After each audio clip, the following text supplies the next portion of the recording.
Hello, everyone, and welcome to our training session, Online Scam Awareness, Protecting Your Digital Identity. I'm Barbie Varu, and along with Saloni Dhruv, we will walk you through how to recognize and respond to online scams in the workplace, because your awareness is your strongest defense.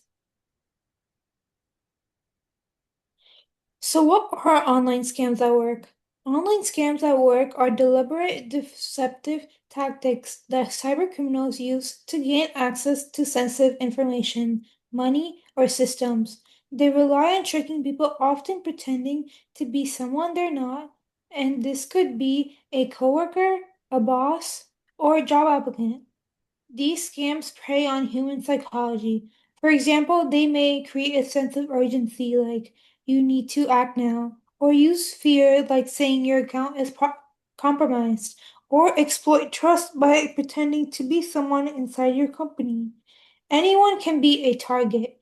Interns, full-time employees, managers, even executives. But interns and new employees are especially vulnerable because they may not be familiar with internal communication norms yet. So, why does this matter at work? You might be wondering why this is such a big deal. Because online scams lead to various things, such as data breaches, where private information is stolen or leaked, financial losses, sometimes in the hundreds of thousands of dollars, legal and compliance issues, especially in industries with strict data privacy rules, and reputation damage, which can take years to rebuild. Cybersecurity criminals often assume entry-level staff don't know what's normal yet, so they'll pretend to be someone important to rush you. That's why awareness is your first line of defense. Knowing how to spot a scam can stop it before it spreads. Let's talk about the types of online scams in the workplace. There are several types of online scams that you may encounter. Let's go through the common ones. The first one is phishing emails. These look like they're from HR or your manager or another department, but they contain fake links or attachments. Next one is business email compromise. Here, your email is impersonated by hackers and also it requests wire transfers or sensitive information from you. Next, we'll talk about the tech support scams. These impersonate IT support telling you something's wrong with your device to trick you into sharing access. Next, invoice fraud. A fake invoice is sent to accounting or another department, hoping someone will approve the payment without checking. Last but not the least, we have job application scams. A file labeled resume might contain malware that infects the network when opened. And lastly, we have gift card scams, which look like your manager is asking you urgently to buy gift cards and send them the codes. Each of these scams is designed to seem believable. That's what makes them dangerous. Let's look at some real-world examples of these scams and how serious it can be in real life. The first one we'll be talking about is a Texas company lost $250,000 after a hacker, posing as a CEO, sent an urgent email requesting a wire transfer. An employee, acting in good faith, sent the money only to later find out the request was fake. Next, an intern at a different company received a job onboarding email with a link, and the intern entered their social security number, date of birth, and address, only to realize that it was fake site and their identity was stolen. Last but not the least, an HR employee opened a file that was supposedly a resume. That one click installed ransomware, blocking the entire company's system until they paid a large fee to regain access. These aren't what if situations. These are things that happen every day in companies of all sizes. Next, we'll be talking about the red flags of a scam. So, how can you spot a scam? Let's look out for these red flags together. The first of them is strange email address. Like someone claiming to be from your company, but instead using at company.co or instead of at company.com. Next one will be pressure to act fast, like urgent request, and that must be done in the next 10 minutes. And then the third one would be poor spelling or grammar, often a sign of low effort scams, and unusual payment requests, especially involving gift cards or cryptocurrency. So the last two include attachments or links you didn't expect, which even if they look familiar, they it's something that you didn't expect. And too good to be true offers like winning a gift card out of nowhere. If your gut tells you something feels off, it probably is. Stop, verify, and report. Next, we'll be talking about chat-based scams. Scammers are also moving into internal chat platforms such as Slack, Microsoft Teams, or even Discord. These scams often happen when a hacker compromises an employee's account or creates a fake username to look like someone you know. Then they'll send you a message like, "Hey, I'm from IT, we'll need your login for a quick test." Or can you upload this file to the server right away? Or your account was flagged. Click this link to reset your password. Remember, even in a casual chat, never share passwords or click links without verifying. If something seems off, ask in person or call them to confirm. Next, we'll talk about how to avoid online scams. Here are practical tips to keep yourself or and your organization safe. Don't click on suspicious links or open attachments you weren't expecting. Always verify who is asking, especially if they're requesting sensitive data or urgent actions. Report anything unusual to IT or security team immediately. Use strong, unique passwords for each system and avoid reusing them. Enable two-factor authentication whenever possible, and make sure your antivirus software is active and updated. Cybersecurity isn't just an IT issue, it's a people issue. Your awareness is just as important as any software. Next, we'll be talking about the solutions for online scams. Companies can also take proactive steps to support employees, like offering cybersecurity training, just like this one, on a regular basis, implementing reporting tools, just like the reporting phishing button in Outlook, using email filters to flag suspicious or spoofed messages, applying zero trust architecture, which requires users to verify their identity at every access point. Performing regular audits of login activity, permission, and access levels. When technology and employee awareness work together, organizations are much more secure.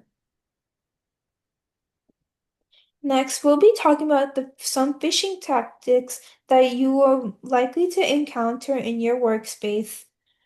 Number one would be spear phishing, a targeted attack. The hacker that knows your name, role, and maybe even a project that you're working on. Next is clone phishing, which is a near identical copy of a real email you received, only the link and attachment is changed. Next is whaling. Whaling is specifically targeted to executives or leaders in the company, usually with high stake requests. And then the next one would be smishing. Phishing, but through SMS text messages. They may look like your bank account is locked or your package is delayed. Last but not the least, vishing, which is phishing but in a voice setting, usually someone pretending to be someone from tech support or government agency on the phone. Be aware that these scams aren't just coming through your inbox, but they're coming through text, chats, and even calls. Next, we'll be looking at a phishing email. As you can see in the sender address, it looks very suspicious, and the subject line has urgent or scary languages. And we can see down there, we can see unexpected attachments and grammar and spelling errors throughout the entire email. Some more phishing examples include angler phishing, which is where scammers use social media to mimic legitimate organizations, and website spoofing, where the scammer creates a fake website that looks identical to legitimate ones. If you come across websites that may look suspicious, it's important to stay cautious. Being aware of tactics like angler phishing and website spoofing can help you stay safe online and prevent your sensitive information from falling into the wrong hands. To be cyber safe at a workplace, several factors must be followed. Verifying email senders, hovering your mouse over the sender's email address to see the actual email domain is a good way to see if the email looks suspicious or not. If it looks suspicious, research the email to see if it's real or not. Avoid clicking on suspicious links. Those links include messages that tell you to act fast or verify your account. Hovering your mouse over the link before clicking on it can show you where the link will take you. Report any suspicious activity. Reporting the activity to internal resources, such as the IT response team, can help the attack from before it spreads. And regularly updating your passwords. Changing your passwords every few months can help your accounts stay secure and safe. These points are very crucial to be safe digitally because the risk of getting scammed are less likely, and they help build a stronger security culture in the workplace. Password hygiene is just as important as personal hygiene. It's very crucial because it directly affects the security of your online data and accounts. Password hygiene includes using strong and unique passwords. Those passwords have would typically have been 8 or more characters, including uppercase letters, lowercase letters, numbers, and special characters or symbols, like an exclamation mark or percentage. Avoid reusing the same password for every account. If one account is compromised, another account that has the same password would also get compromised. Enabling multi-factor authentication. This authentication adds an extra layer of security and protection. And change your passwords frequently. Changing your password every 3 to 6 months helps prevent ongoing or undetected breaches. Enabling two-factor authentication, also known as 2FA, enhances online security, protection against various cyber attacks, and reduces the risk of fraud and/or identity theft. How 2FA works is very simple and easy to use. It typically combines with something you know, such as your password, with something you have, like a code from a mobile. The first factor includes the user starting off by entering their username and password as usual. And and then the second factor includes a prompt where it asks for a code that's sent to the user's phone or an authenticator app if the user has downloaded it. Some platforms may use biometrics like fingerprints or Face ID. Implementing 2FA to any of your sensitive information like bank accounts, work-related portal, or email can significantly reduce the risk of identity theft. No matter how big or small a scam is still a scam, and it can lead to a great consequences. Reporting suspicious activity is so important because it will catch the scammer and prevent identity or bank information theft. When reporting an activity, it's important to notify internal resources, which is the IT response team. Pro- Provide specific information like using the 5 Ws, or if applicable, notify government officials. Now, the 5 Ws include who. Who is the organization? What? Describe what happened. When? What time and date did the incident happen? Where? Provide the exact location if applicable. And why? What did the scammer want from you? Providing these specific information will give the IT department more context to act responsibly, safe, and efficiently. The IT response team helps recover or prepare for security breaches or any other technical emergencies. They also help minimize damages, protect sensitive information, and improve the cybersecurity posture. The team also helps with reports of suspicious activity, so they foster teamwork and collaboration within the organization.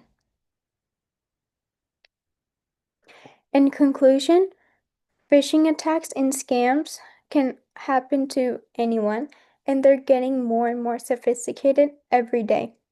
But with good awareness and following good habits, you can protect the company's information as well as protect yourself.